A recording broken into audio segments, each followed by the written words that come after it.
Welcome back to the channel. Don't forget to like, share, and subscribe my channel. Today, we'll explore how to create a business character expression alignment using Puppet Warp in Photoshop. I open Photoshop and load a character illustration. I pause because expression defines brand emotion. I duplicate the layer and convert it to a smart object. I activate Puppet Warp. I place pins around the head, neck, and shoulders. I gently tilt the head to improve engagement. I stop and feel the emotion.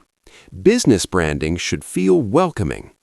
I add pins to lock the torso. I zoom in and refine edges. I apply the warp and zoom out. The character